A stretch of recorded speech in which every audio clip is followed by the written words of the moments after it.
Nothing is wrong with me, really. I just work a little differently. I'm wired up a little differently, and that's okay. Hey folks, it's Finn. Welcome back, lovely people. Thank you so much for tuning in to another video. It's always so good to see you and to see that my ramblings mean something to you, which is a relief. So today's video might be another Finn waffle, because in today's video I want to talk about mental health, specifically my own mental health, and how I manage fluctuating mental and physical health challenges that can quite often be a complete pain in the rear end. Now, if you're watching my videos for the very first time, a huge welcome. My name is Finn, which I said earlier, and I make personal updates about my experiences with gender transition, mental health and LGBT life, and also share practical tips and advice around those topics too. So if you're enjoying my content, I'd love it if you'd subscribe. It would mean a lot to me, and it also does really help my channel as well. Press subscribe. So for the last few weeks, I've been posting a lot on social media about how I'm struggling with my mental health at the moment. And now this is nothing new. I share very openly about being somebody who has quite complex mental and physical health challenges that I manage on a day-to-day basis. But perhaps I haven't talked in a video that's just dedicated to that for some time, or perhaps it's I've got some new subscribers who don't kind of know my background. So today I thought I would make this entire video about my experiences around mental health, because at the moment, having moved to a complete new city, the biggest city I've lived in for a while, this upheaval has made my mental health quite poor at the moment. I'm having lots of spikes of anxiety, low mood, generally being overwhelmed. It's funny because a lot of the time I'm so used to what I experience on a daily basis with my mental and physical health that, you know, it's just my reality. But when I'm in somewhere new, a new situation, a new town, and it suddenly ramps up, it strikes me at just how much I still deal with. You know, it takes me by surprise. A few people on social media lately have sent me messages just to ask what's wrong with me. Absolutely nothing. And I know they meant this in terms of the mental health challenges that I have, so that's what this is about today. So I have generalized anxiety disorder, which means that I'm generally anxious, generally all the time, about generally everything. It doesn't matter what's going on in my life, I have a base level of anxiety. I describe it like those electricity pylons that kind of buzz in the background. That's what my anxiety is like all the time. It's always there. Morning to night, it never goes. But then what happens is, when events happen, it will spike. Now, I always describe it that my anxiety dial is broken.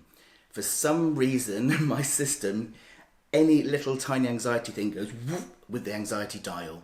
So the kind of general things that most people are anxious about, a driving test, a doctor's appointment, all of these things, my anxiety spikes 20 million zillion miles an hour. But even in the little things, it spikes. I've been with my partner 3 years, but when he comes home, when I've not seen him for a while, my anxiety spikes. And it isn't logical, because of course I'm comfortable around him. But these things aren't logical. These things aren't things you can think yourself out of. It's a condition. My body, for some reason, is wired up in the way that my fight and flight is through the roof. So I am always in a state of hyper-vigilance because of this going on. Yes, it's as exhausting as it sounds. Now, moving home is stressful anyway. When you've got generalized anxiety disorder as well, it's even more stressful. This is the biggest city I've lived in for quite some time, and it's brand new. And so I'm finding it quite hard to get around. You know, I'm joking at the moment, I've only made it as far as Primark, which is just about 15 minutes away. And that is all I've managed, because I have to balance challenging my anxiety with also not really harming myself, because the higher my anxiety goes, the more exhausted I get. And the more exhausted I get, the worse my mood is. So this is a juggling act for me all the time. So at the moment, what makes it so tiring with anxiety is the higher my anxiety is, the more hyper-vigilant I am. And what I mean by hyper-vigilance is everything is louder. sounds are louder, lights are brighter, everything is turned up. So when I'm walking into town, it's just intense.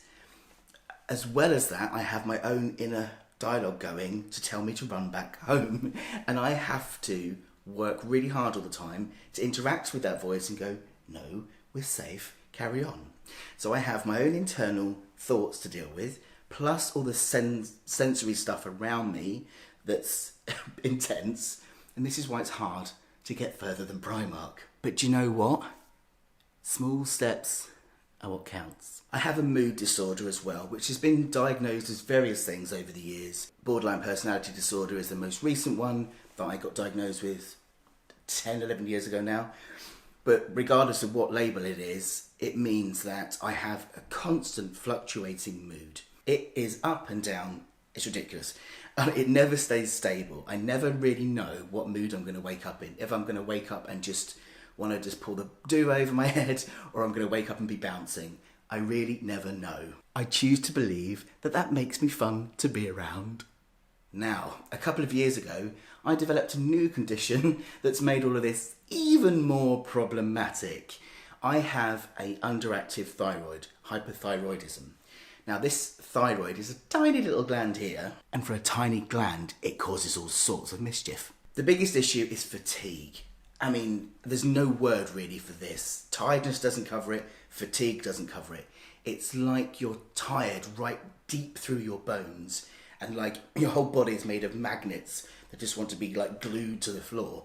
It's horrendous. It really, really is horrendous. Hence the bags under my eyes. I'm trying to hide with concealer right now. Now, I'm medicated, and the general consensus is if you're medicated, this condition is manageable. But for some people, me being one of them, no matter what you do, your levels just don't stay level. So I've had my thyroid investigated to make sure there's nothing else underneath it that's causing issues.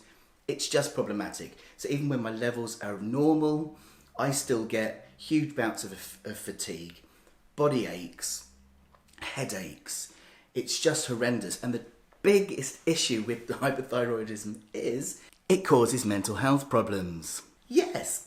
So here am I, somebody who has a high anxiety disorder and a fluctuating mood disorder and a medical disorder that then interacts with those as well. And of course, our bodies are really interconnected. You know, all our nervous system is interconnected. So when I'm under the weather or I'm feeling low, that affects my thyroid. And when my thyroid is having a flare up, that affects my mood. And so these things now are interconnecting with each other and just causing mayhem. I'm yet to get it completely balanced. I don't think I ever will by the looks of it. And this just means I have to manage my life with lots of flexibility. Now, these things kind of go up and down anyway, but I think at the moment, because I've moved to a new town, the upheaval of moving, the physical upheaval has obviously sent my thyroid off of whack. The mental upheaval of moving sent me out of whack. The fact that I have mental health conditions anyway, and I'm trying to adapt to a new town. Post-COVID lockdown, where we're trying to like get back into the world, it's no wonder that at the moment I'm literally 2 days up, 2 days down, 2 days up, 2 days down. It is exhausting. Now, I'm sharing this not for you to feel sorry for me at all. I think it's just really good for people who maybe new or who haven't heard the background, or maybe I've never spoken in one video about all of this before, to know that this is what I manage on a daily basis. Because I'm often told, you don't look like you have mental health challenges, or you can't tell there's anything wrong with you.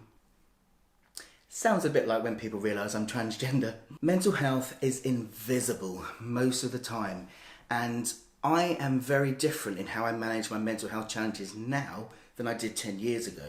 10 years ago, everyone knew there was something wrong with me. And that was mainly because I was self-destructing. I was managing my mental health in very negative ways, with drink, with drugs, with self-harm.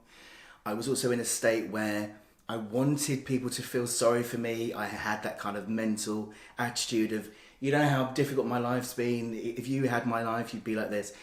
That's the state of mind I was in. And whereas now, post-recovery and through my gender transition, I've learned to manage my mental health in positive ways, to use things like meditation, mindfulness, exercise, flexibility to manage my mental health. And I've learned to approach it from a positive state of being, so I no longer kind of have the poor me attitude. Yes, it's unfair that I have these things, and yes, it's okay to express that, but it's the way in which we express it, because feeling sorry for ourselves really doesn't get us anywhere except more miserable. There have been plenty of times where I've been really cross about having mental health conditions because they do get in the way. And for many years, those of you who do know my background, you know that I just couldn't work because I would work for a while and then my mental health would get in the way and I'd have to take time off. And this was just making things worse. So the way I approached it was to be completely flexible. You know, I learnt this from studying with the Open University, that if I brought flexibility into my life, I could succeed. Because I was always thinking that when my mental health gets better, when I haven't got these problems, then I'll be able to do this, that and the other. But why put my life on hold? If you've seen the TED Talk that I did a couple of years ago, I spoke a lot about this kind of thing of putting my life on hold to wait until I'm in this magical, well enough place. And that doesn't exist, and I realise that, luckily. That is why I'm also making this video today, so that people can see the stuff I struggle with, and yet I have stayed clean and sober. I've built an amazing life. I make videos, I write books, I've had a book published, I've got a degree, I am a coach and mentor, I do public speaking. I do all of these with chronic anxiety and low mood. And the reason that's possible is because I've learned to manage all of these things I have with flexibility. So I can push myself to do the scary stuff like public speaking. And yes, I'm always terrified. And I can rest the next day. You know, I can recoup and regather myself and recharge the next day because I have a flexible life. Never let people tell you you can't do things. When I first looked to sign up to go back to study, people said to me, oh, you've got mental health. Why are you bothering to do that? You'll just make yourself worse. What? You wouldn't say that if somebody was using a wheelchair. Don't go into that building because you'll just make your life difficult. Would you? Our challenges don't have to be barriers. We just find ways round them. I told you this was going to be a bit of a waffle. It might sound strange to some, but for me, I now see all of this in a more positive light than I once did, because I used to be angry about it. But now it's a gift, you know, because I can make videos where I really understand what people are going through when it comes to sharing about anxiety. When I share tips and things, it's because I actually use them myself. When I stand up and I do public talks, it's because that experience is mine, that it's so passionate and really does make a difference. It's why I can sit one-to-one with clients in coaching and mentoring and make a real difference, because I get it. So for me, as difficult as it can be at times to live with these challenges, and especially at the moment when I'm in the thick of a real up and down around it, it's tough. But then I remember all the amazing things it allows me to do and the people it allows me to help because of it. So, you know what?